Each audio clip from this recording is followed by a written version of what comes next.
And so I did my search and I read this one and I asked the writer, I was like, why the logging industry, you know? And he said that. He's like, well, I read somewhere it was super dangerous. And Brian, it is great to chat with you. Thank you so much for the time. I appreciate it. yeah, thanks for having me on, Steve. Appreciate it. I'm speaking today with Brian Skiba, the director of Clear Cut. Brian, Clear Cut is a ton of fun. It's a great thriller. What was it that you were excited about to tell this story?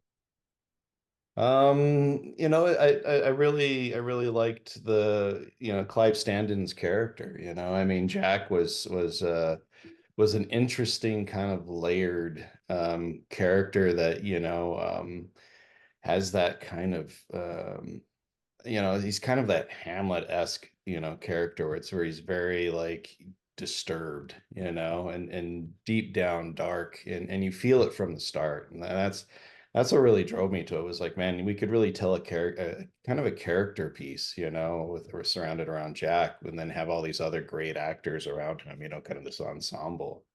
And I think that's what's the fun about it, is like you get this kind of fun action piece, but at the same time you can kind of dig in with this character, and that's what drove me to it. Because I love action movies. I love the action movies of the 80s and 90s and early 2000s, where it was, where it was fun, it was practical, it was, it's not, so it's kind of an homage to those kind of movies. So it's a popcorn flick. So. I'm glad you said that because this feels like a bit of a throwback in so many styles, in so many ways, and and yet you've got this great character arc in Jack, or in as Clive's character in Jack, as well, to keep it interesting.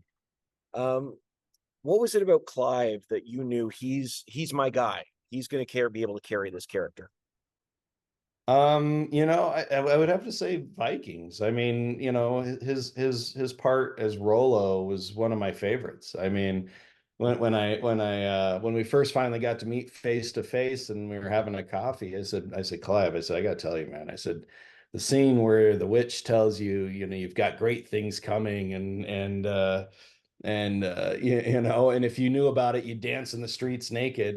I said, that's profound. And the way he played that character, and I wasn't wrong. We got him on set, and the guy is just such a committed actor. I mean, totally underrated.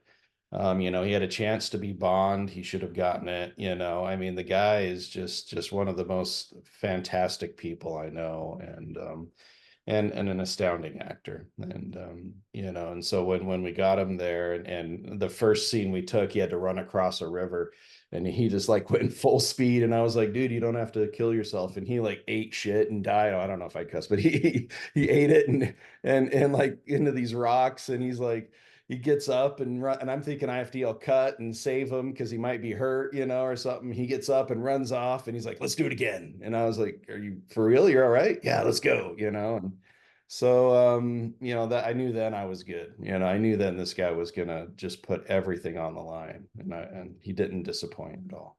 So, Yeah, I didn't realize. Like, yeah, he's right in it from the beginning. He's going for it.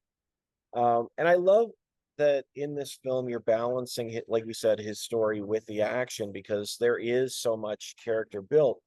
And I guess in that respect with the film, I wondered in your mind, because here you have a guy who is taking a job in the forest industry. I mean, he's got his motivations as well, but the idea of escaping the past. I was wondering if you think you can ever escape the past.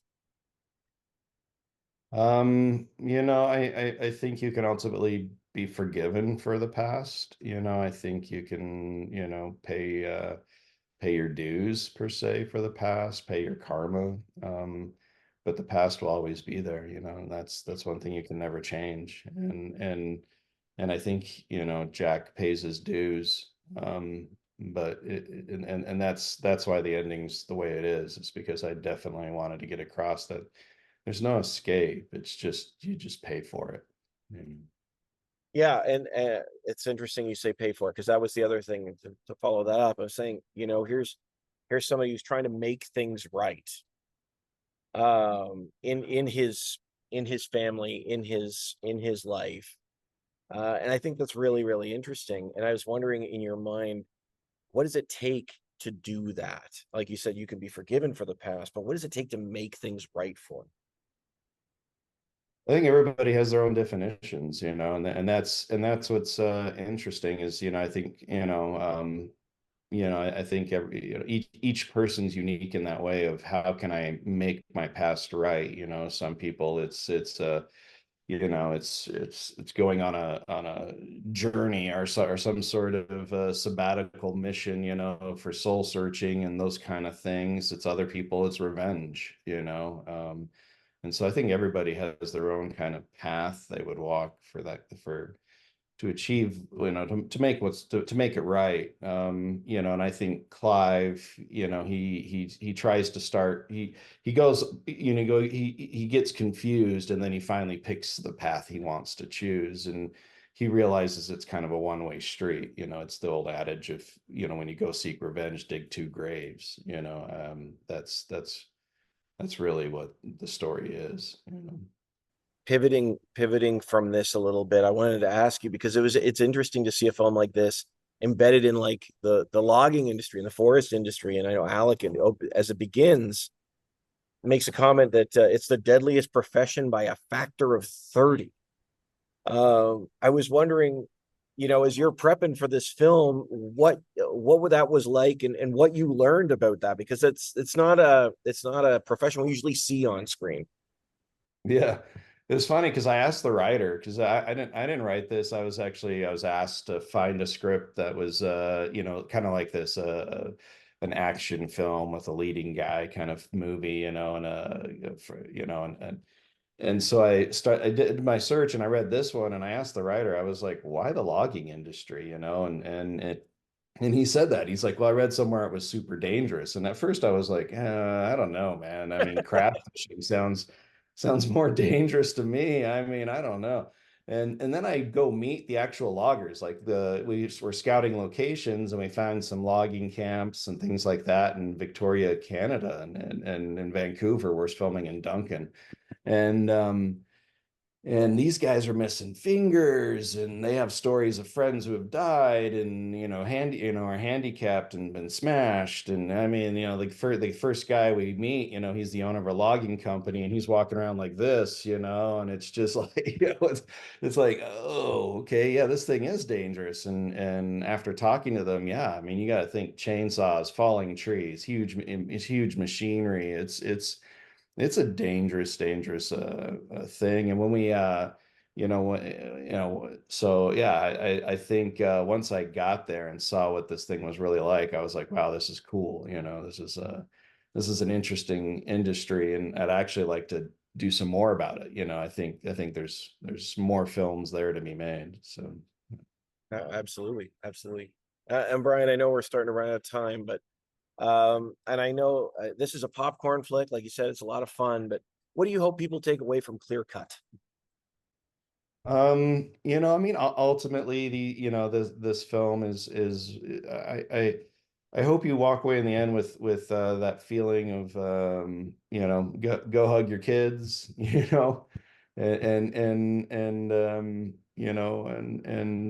just have fun with it. I think these days, unfortunately, I feel like, there's many tiers to filmmaking these days. And I feel like, unfortunately, a lot of viewers don't understand the tiered system. They don't understand that not everybody has, Marvel's budget, Universal's budget, Yeah, those types of things. And not all of us, have the time either. I mean, we're given a certain amount of time as filmmakers, and that's what you get. And so, appreciate it for what it is. I mean, ultimately, I mean, just have fun,